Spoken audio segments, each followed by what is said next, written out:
Balikan natin ang balita tungkol sa massacre sa Baguio City. 5 ang namatay, kabilang ang 3 bata. Makibalita tayo live kay Joan Ponsoy ng GMA Dagupan. Joan? Maki, kalunos-lunos nga ang sinapit ng 5 katao sa isang paupahang bahay sa Baguio City. Patay ang mga ito dahil na rin sa tinamong mga saksak sa iba't ibang bahagi ng katawan.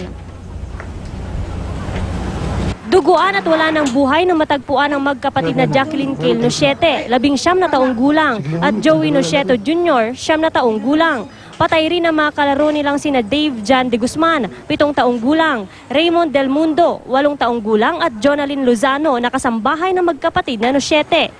Pinagsasaksak ang mga biktima sa loob ng inuupahang bahay ng magkapatid sa Kayang Street, Baguio City.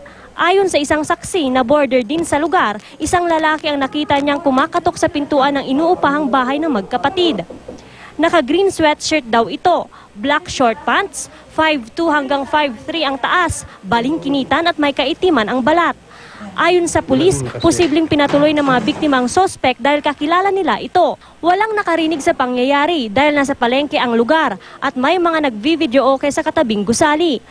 Sa isinagawang follow-up operation ng pulisya, natukoy ang sospek na si Philip Tolentino Aquino alias Michael Jeronimo.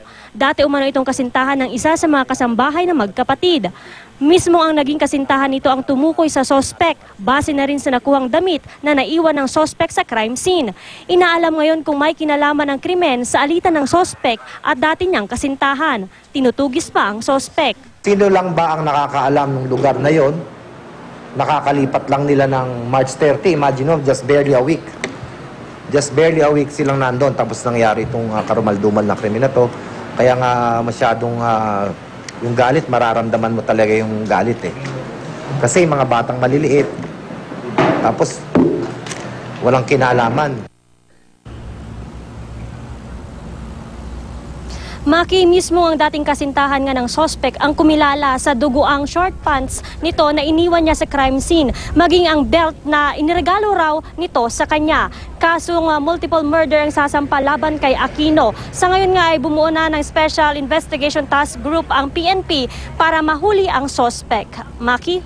Maraming salamat, Joan Ponsoy, nagbabalita mula sa Baguio City.